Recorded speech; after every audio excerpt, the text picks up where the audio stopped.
opinions expressed as part of the Birmingham Civil Rights Institute presentations are solely those of our panelists and do not express the views or opinions of their affiliates.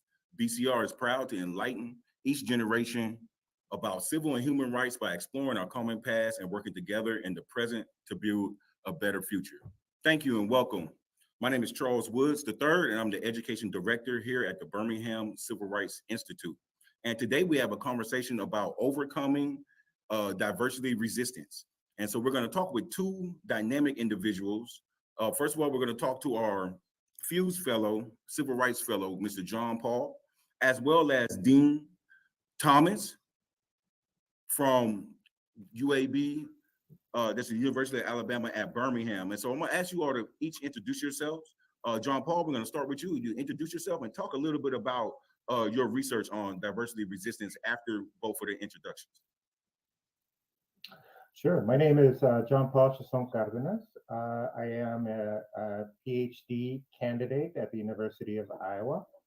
But before I went back for my PhD, I worked 20 years in the field, including being the State Director of Equity and Civil Rights for the State of Washington Department of Education, what they call OSPI. I worked at the Northwest Area Foundation, where I managed a $7 million portfolio on supporting underserved communities, including Latinos and African Americans and Native Americans in the northwest part of the United States. And I also served under the governor of Iowa on his cabinet, former Governor Vilsack, who's now the U.S. Secretary of Agriculture. All right, Dean Thomas, if you can go ahead and introduce yourself for us, please. Sure. Good afternoon. So I'm Kecia Thomas. I'm the Dean of the College of Arts and Sciences at UAB. I'm an industrial and organizational psychologist who specializes in workplace diversity. I joined UAB in August of 2020 after a 27-year career at the University of Georgia, where I served on the faculty and in the administration of the Franklin College of Arts and Sciences. So as an IO psychologist, I'm a scientist practitioner, which means I also engage in applied work serving organizations, school districts. I currently have multiple engagements with the National Academies of Science and the American Association for the Advancement of Science, all connected to the STEM workplace. And so I know I just said that we were going to have John Paul talk about his research, but we're going to start with you, Dr. Thomas. Can you tell us about your research on diversity resistance? Sure. So I've edited 2 volumes on diversity resistance in organizations. Again, the focus of my work is primarily on the workplace. And I began this work in the mid-90s with my graduate students. And that work began with the prevalence of hangman nooses in workplaces, such as Georgia Power.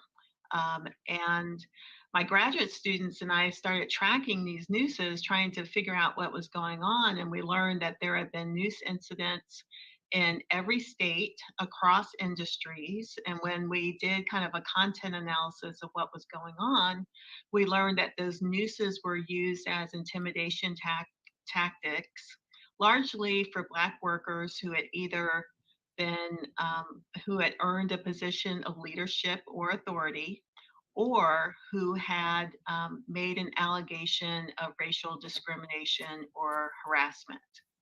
So the cases just were so frequent. I was kind of bombarded with these hangman noose cases. People were sending them to me from around the country to the point where I had to stop. And so I think we're all very comfortable in some ways with those kind of overt hostile forms of resistance to diversity. But as a psychologist, I'm also interested in the very subtle, covert ways in which diversity gets resisted, both individually, through avoidance, exclusion, being dismissive of people who are different from yourself, but also organizationally. So within workplaces, educational institutions where we have kind of codes of silence around issues that we don't talk about, we don't deal with, or we don't give credibility to. So that's really kind of how my work has expanded over the years. I think the most recent body of work that I've done on color blindness versus multiculturalism as a diversity ideology also kind of falls under that diversity resistance umbrella. Oh, that's excellent. I'm over here taking notes and writing down things already. John Paul, you can go ahead and give us a little bit about your research that you've done in diversity resistance. Well, first I want to acknowledge Dr. Thomas. She is one of the luminaries in my field. So it is really wonderful to have this opportunity to follow in her footsteps, at least a little bit, right? And so my work is really around resistance and backlash in school districts, especially predominantly white school districts across the United States. Um, I started this work very much like Dr. Thomas when I was the director of equity and civil rights in Washington State, where I saw a whole plethora of different attacks on the same people who are supposed to be working towards equity. And those are the equity coordinators, the chief diversity officers within school districts, the equity committees, including things like doxing, which is publishing the names of publishing their names in public mediums and information, household information. I saw a lot of trolling where they would be attacked and bullied and harassed over the internet. And also was able to see, and including it happened to me, attacks to the livelihood. In my case, it was a threat for the safety of me and my family because I was doing equity and civil rights work. Wow. And so we're gonna just go into some questions really quickly. One thing I wanted to ask both of you all is when and why do you all think this conversation became so much more politicized in the last couple of years? Dr. Thomas, why do you think so? I think it's a combination of factors. I think, just as people, we are uncomfortable with anything that we're unfamiliar with, that we're not exposed to. Sometimes novelty creates a sense of threat and fear that we experience this emotional arousal that we're trying to get rid of. So that's at a very basic level.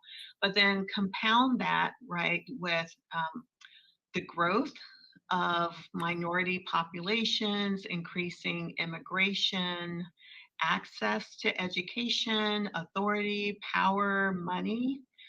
So the combination of all those factors together, I think, heighten that sense of threat and fear and risk to one's own well-being in the way of their family. And I think a lot of it, especially again when I'm focused on issues around workplaces or organizations, is that we are protective of what provides us comfort and what provides us with a sense of validation, worth, just validity.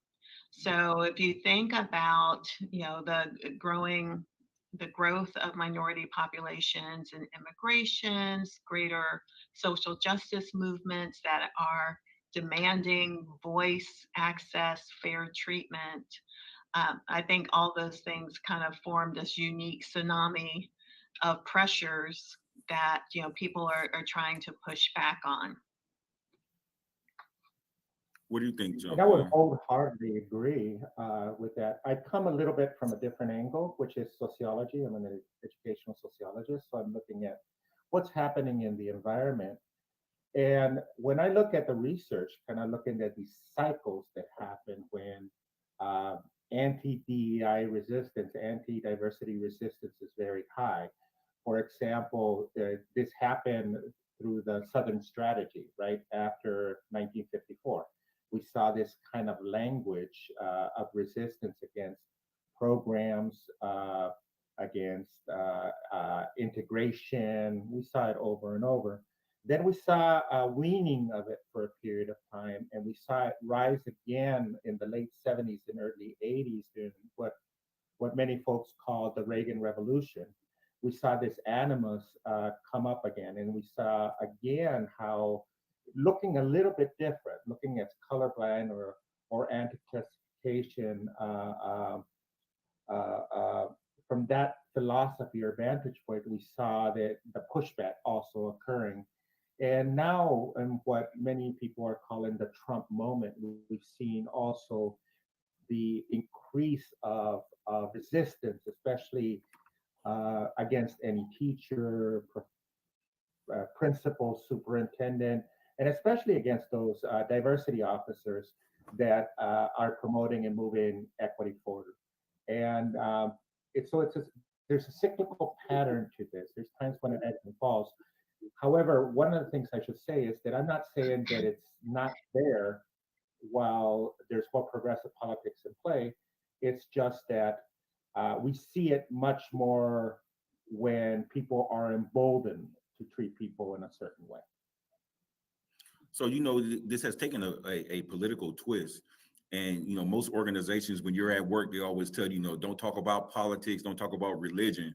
But I'm curious to see how this conversation has been played out in organizations and different businesses as they are trying to resist this DEI or diversity, equity, and inclusion conversations that we're having. Dr. Thomas, have you seen anything or any examples of how this is playing out in the public sphere?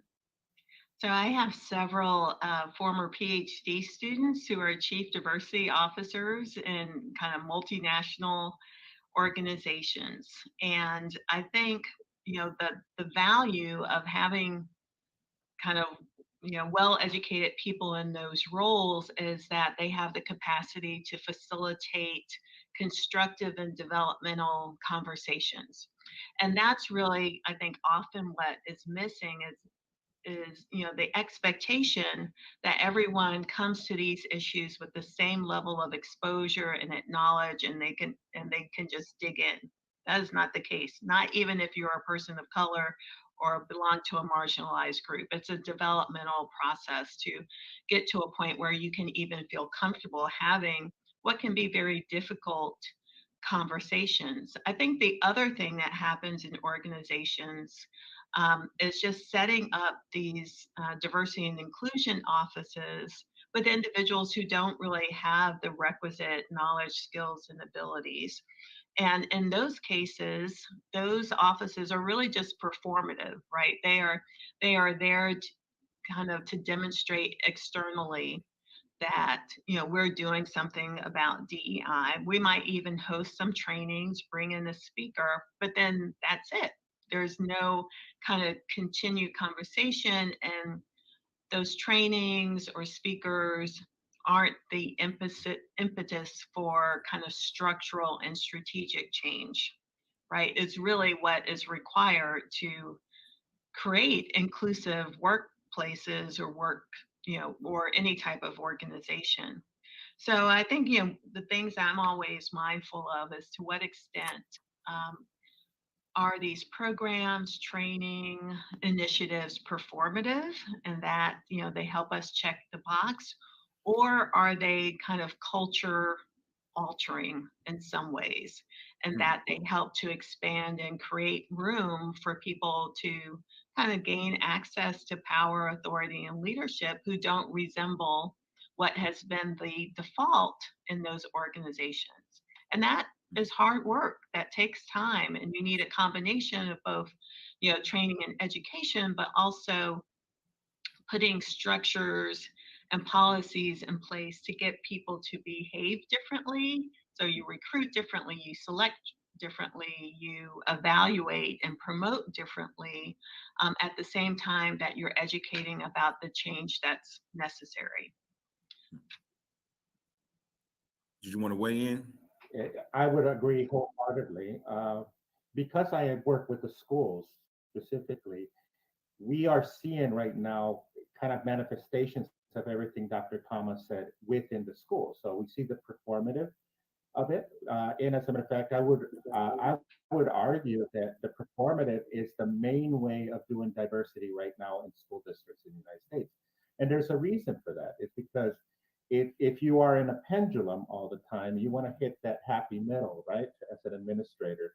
And what ends up happening is that when it's progressive, for example, when it's a progressive side of the movement, for example, right after Black Lives Matter, you started seeing schools talking about things like structural racism, talking about things like implicit bias, and so on. But with the pendulum swing that has just happened, a lot of that is being kind of pushed down, it's being banned. For example, there's laws in at least 25 states now that are banning, they call them anti critical race theory laws, but they really are more than that. They subsume within that rhetoric much of the resistance to any type of inclusion. For example, right now I'm sitting in Iowa, and the law that they passed is anything that makes people feel uncomfortable. That's the language of the law. And so what it does is it suppresses, and I have some data that says that in that particular state, about 90% of DEI officers simply don't believe that they can do their work anymore. Wow. And so we see that pendulum swing. So for if you are a manager, especially a white manager in an organization or in a school district, it's very difficult for you to take a stance around DEI because these are long stories, right? These are long issues. And they include not only diversity training and diversity, but in schools, they also include things like segregation, right? So the use of voluntary desegregation orders, or they also include, so there's about 80 years of history wrapped, probably longer actually, but the wrapped around in how schools negotiate that. So we see a lot of different incidents at the individual level, which I can talk about a little later. But we also see an overall pressure on school districts to talk about certain things and not others. And Hmm. so that really pushes districts into that performative realm. And so I saw a little grin, Dr. Thomas, when he talked about being comfortable or keeping people comfortable, and that's Yes. some rhetoric that we're seeing a lot of about people's comfort. And so I kind of want to talk about that a little bit. But the question that I had was, is how do you know if an organization is taking the DEI route seriously? And you talked about behaviors and behaviors of the employees. What type of behaviors are you talking about? And then kind of expand on how do we know an organization is taking DEI seriously? Yeah. So, externally, I'm going to look at a lot of different things. I'm going to look at what their recruitment and selection system looks like, the ways in which the organization might value someone who has experience and success recruiting and retaining a diverse workforce, and I think supporting and developing that workforce to positions of leadership. I'm going to look at, what are the credentials of the chief diversity officer? Um, how many people do they supervise? What is their budget like? What access do they have to senior leadership to serve as coach, advisor, strategist, and helping to lead, that organization in the same way that you might have a CFO, right, coaching you, strategizing with you to help that organization be effective. I think if I were just looking at, employees, and doing a climate study, I would ask them about their engagement, their sense of safety, comfort there, the extent to which they feel as though they have voice and can be authentic, the extent to which they even see themselves as having a potential to grow and develop as part of that workforce. So, sometimes appearances can be misleading because you can have a very diverse organization, but all the diversity is at the bottom, right? Hmm. There's no one going anywhere from this level where people are turning over rapidly and they have no opportunity to develop or grow. And no one's really expecting them to. So, those are some of the indicators that I would look at. But I do want to revisit this issue of comfort, Yes. because, I find personally it's coming up a lot for me around the resistance work, why we embrace color blindness, because it's easier, it makes us comfortable. And when we hear that, conversations are being suppressed in organizations because some people might feel uncomfortable, it really talks about the extent to which some groups are centered and others are on the periphery and marginalized. So when I hear that my history as a Black woman can't be shared in an organization or in a educational institution, well, how about my comfort? Right? Don't I also matter? um, and I think some of this is even more dangerous, and I'm not an educational scholar, so John Paul backed me up on this. When we kind of exclude the full history, right, of the most marginalized in our society, we cut them off from the very stories, knowledge, and kind of legends that help them to persist, to help them to be more effective, regardless of the domain that we're looking at. So if we tell Black kids, the only part of their history that matters is that they were enslaved, what does it tell them about their future? No, you're I exactly right. And exactly I say that. No, I was just saying you're exactly right. And I say that all the time that to have the empowerment that these young people need, they need to understand the totality of the history that they're a part of. And when you only kind of isolate things or silo the history, it doesn't give people the opportunity to grow and understand their full potential. I've been saying that for years, especially around Black History Month, which is where we're at right now. But go ahead, John Paul. I think I cut you off a little bit.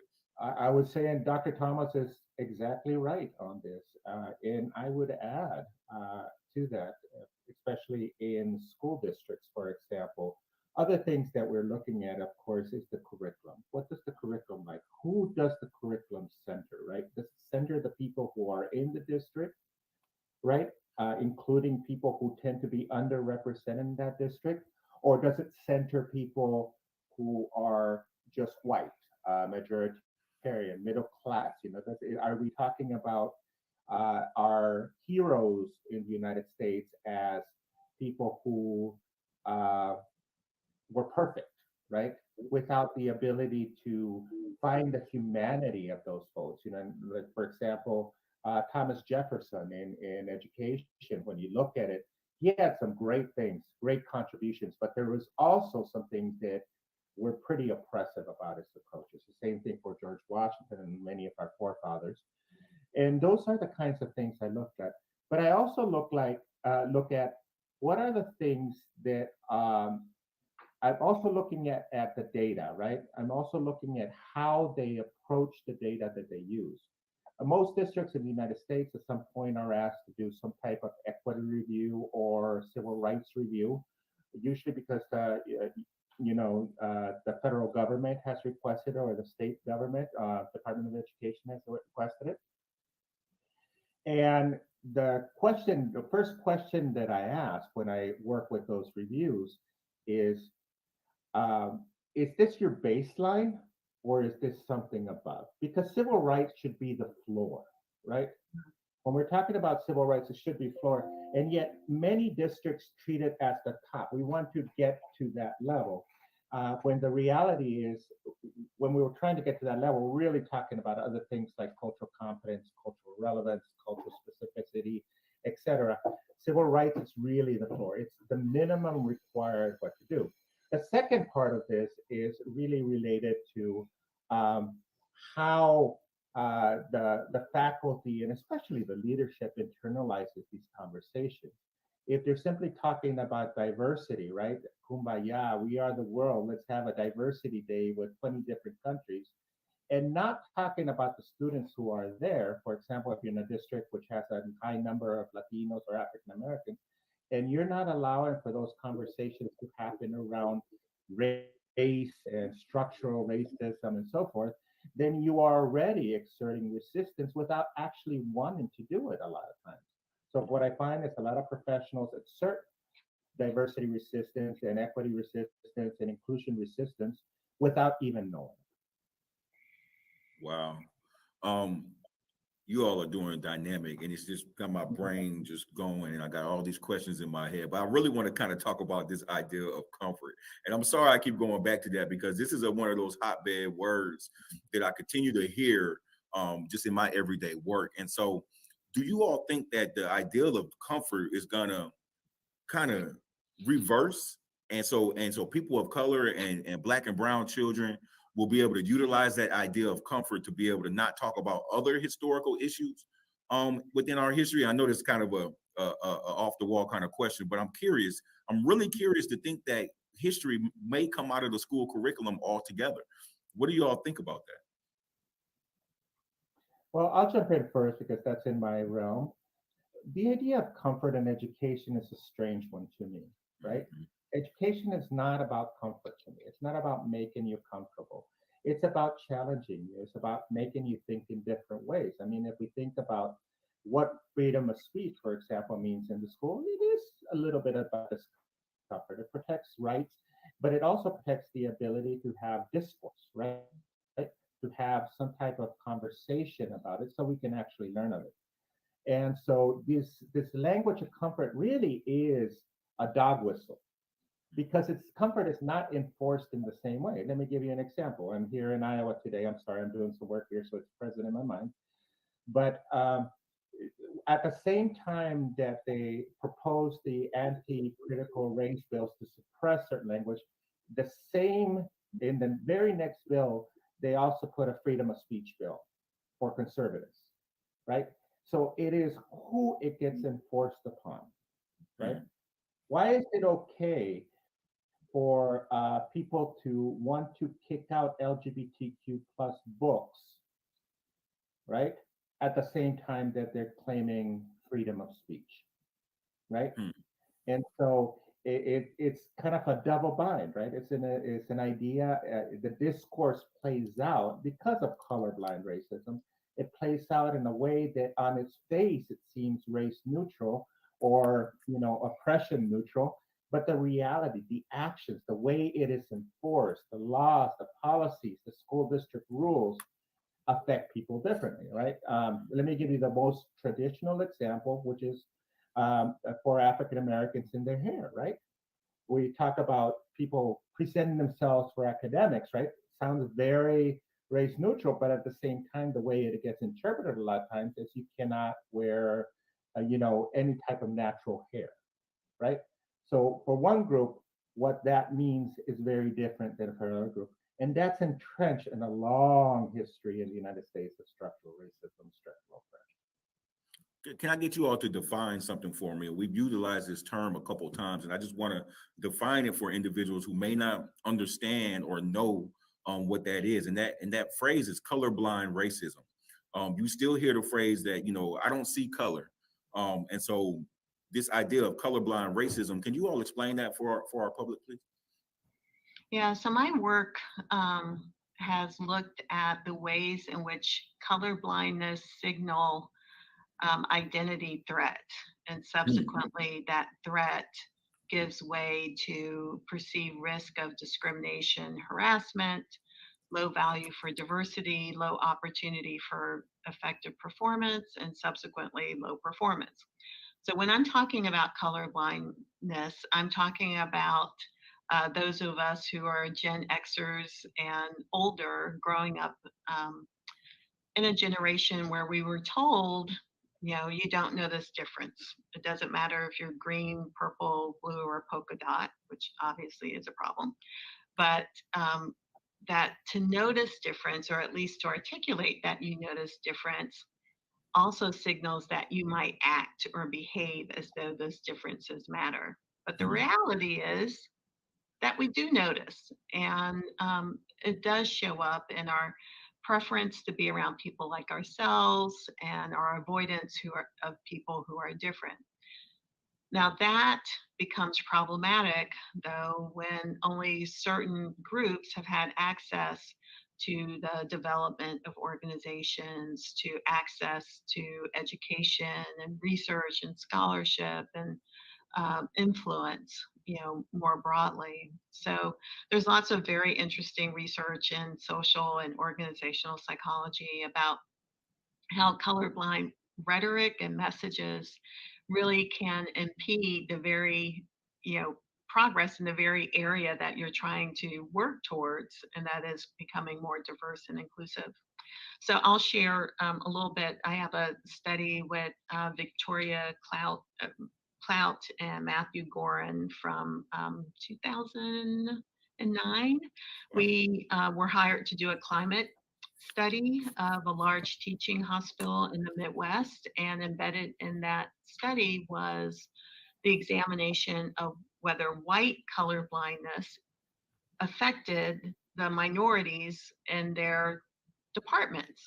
So when we looked at the data at the department level, think about like anesthesiology or nursing or housekeeping, what we found is that minority workers who heard a lot of colorblind messages from their white colleagues were less engaged in their work in that hospital Hmm. than when minority workers worked with whites who were more multicultural in their perspective. And by multicultural, we mean, people who appreciated differences, demonstrated a respectful curiosity about differences in culture, and who kind of saw this as a value added rather than something to be silenced.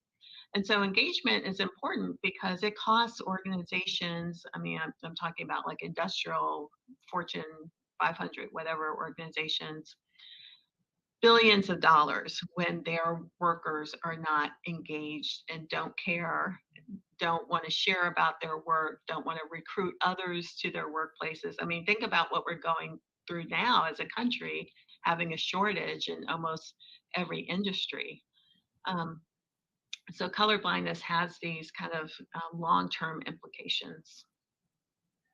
As a sociologist, I would agree 100% with what Dr. Thomas is saying, and add on that my part of my research is really how does colorblindness creep into law and policy. Hmm.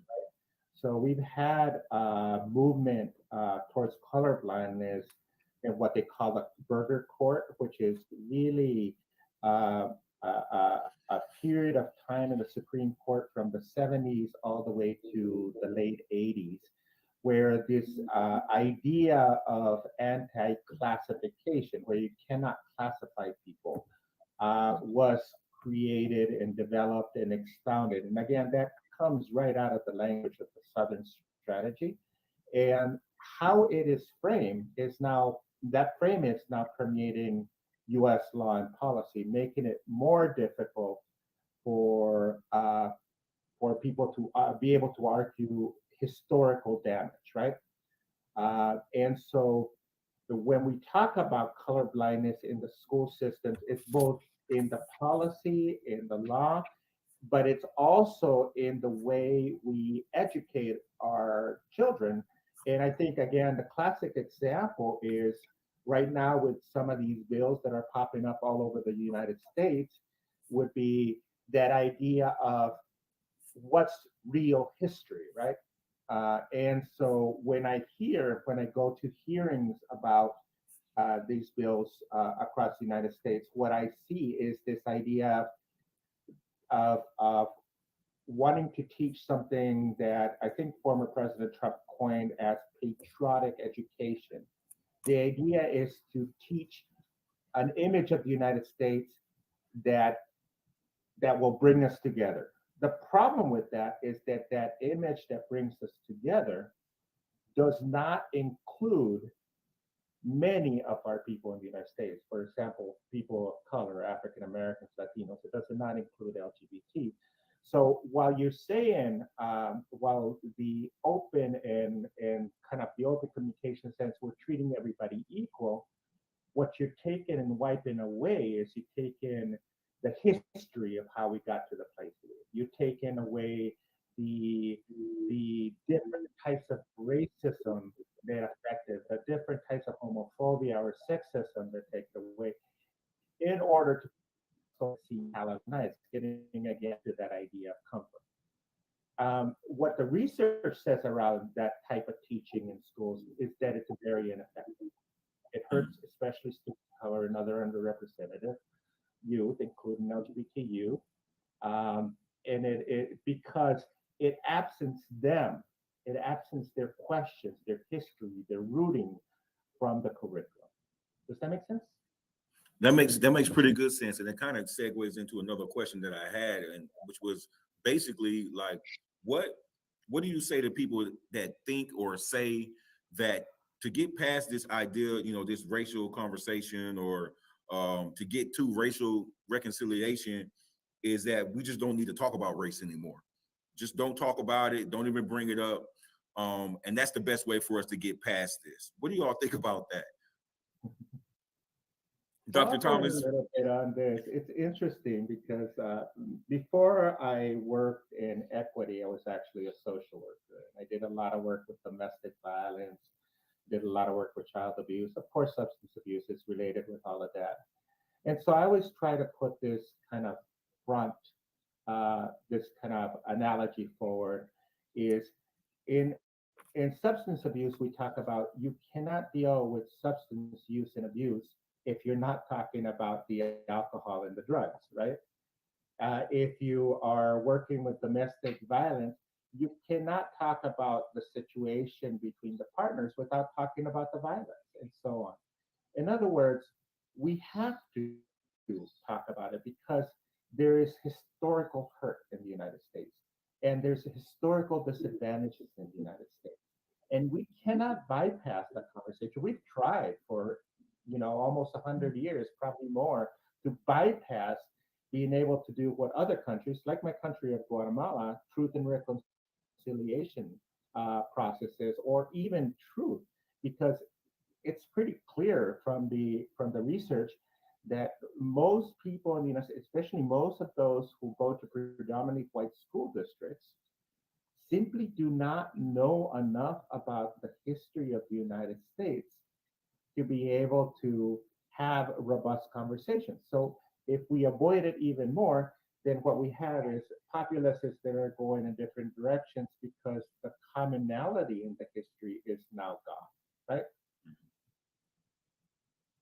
Yeah, when I hear that, it feels like erasure, right? And it, how do you account for significant disparities in education, in health, and wealth?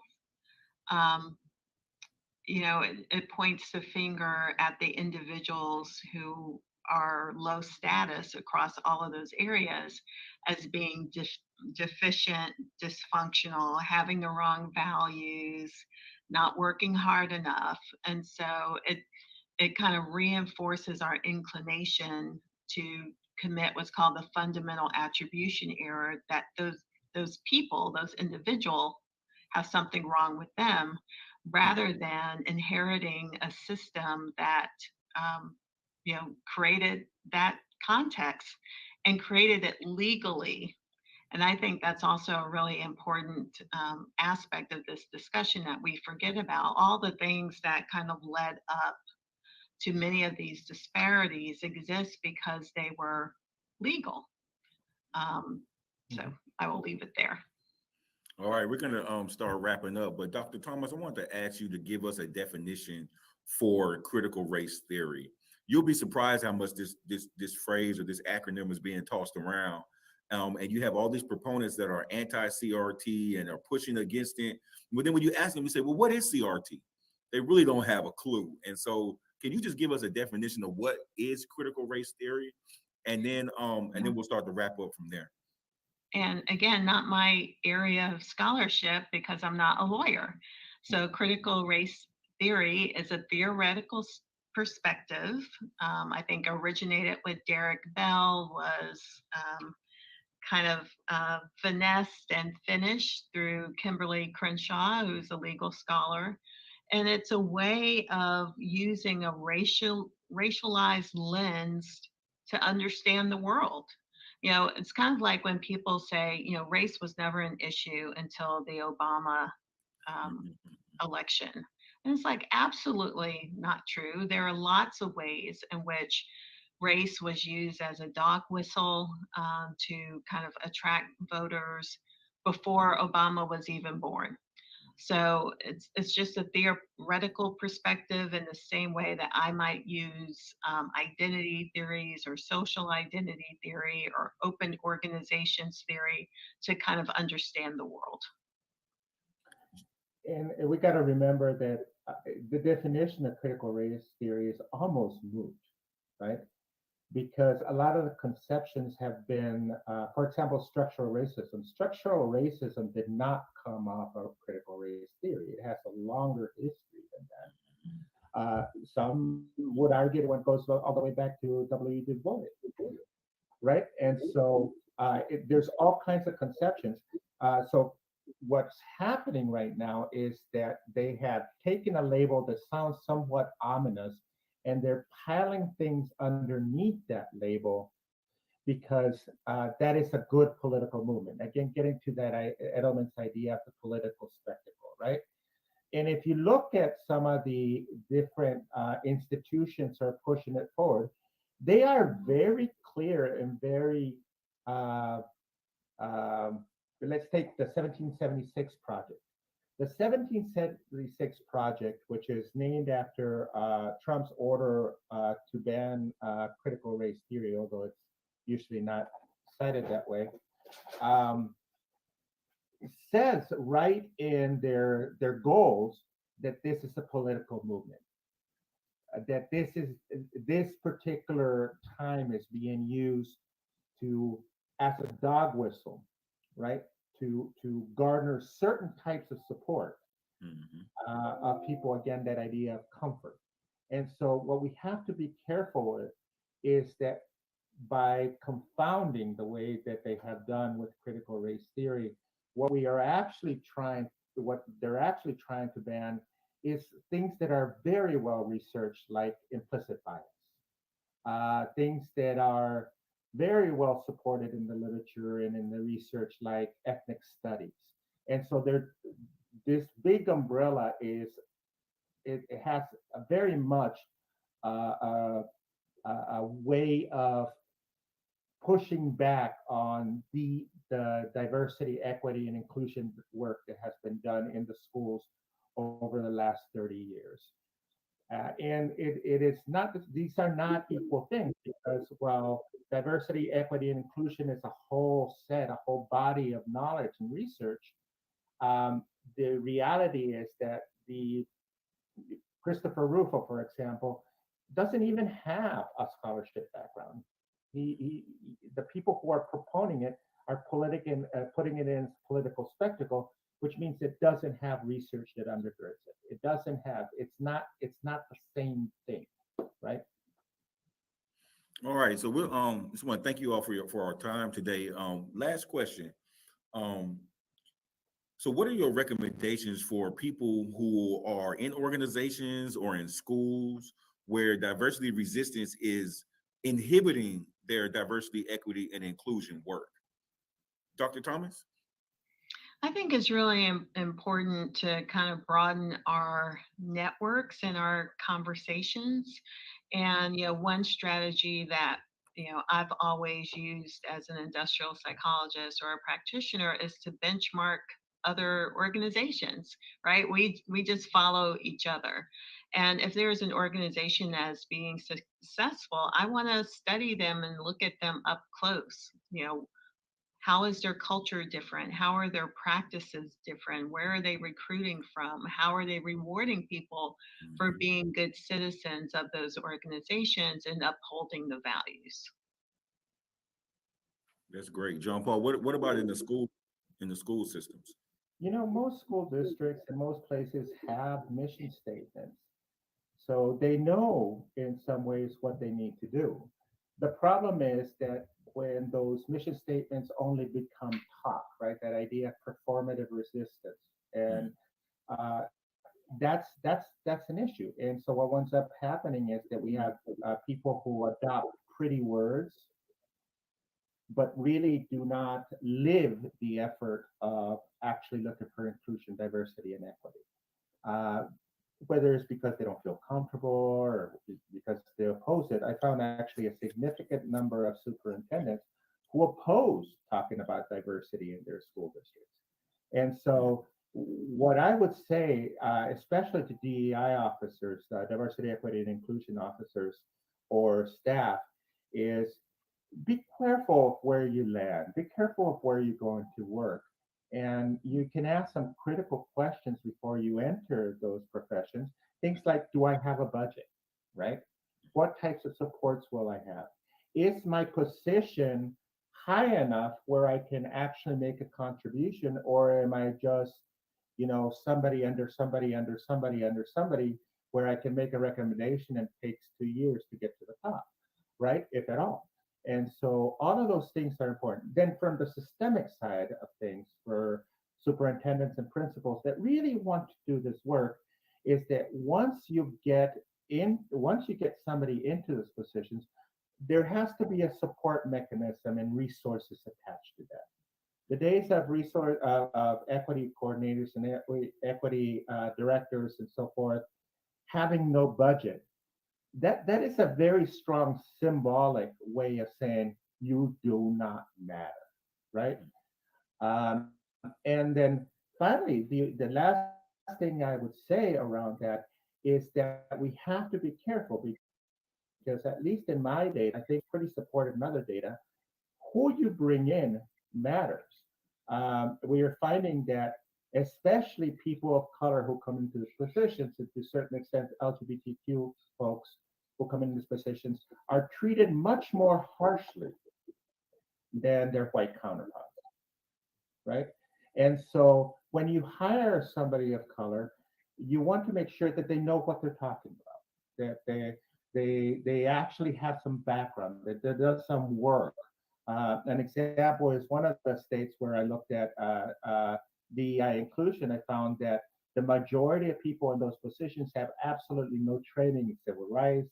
They have no training in diversity. They have no training in multicultural education.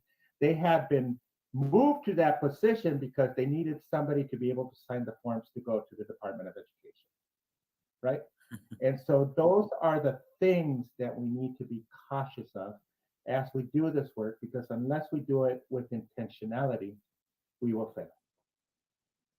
Any last thoughts, Dr. Thomas, and then we'll close out. Yeah, I say, for those individuals who are responsible for DEI and organizations, school districts, nonprofits, form a community, right? In some ways, you really have to have a crew to bounce ideas off of, to engage in some reality testing, like, does this happen to you too?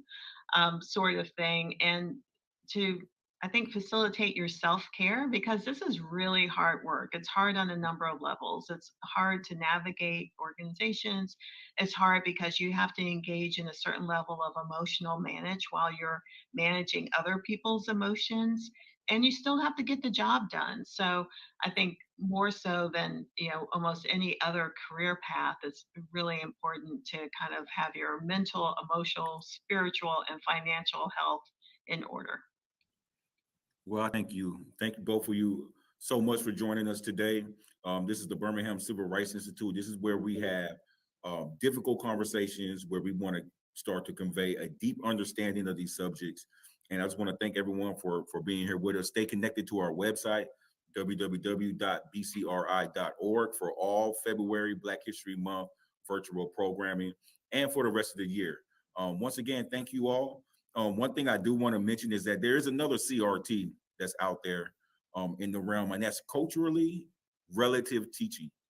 And I think that's the CRT that should replace this anti-CRT that we have going on now. And so I learned that from my wife. Shout out to my wife. But I just want to say thank you all again, and stay connected. Have a good rest of your day.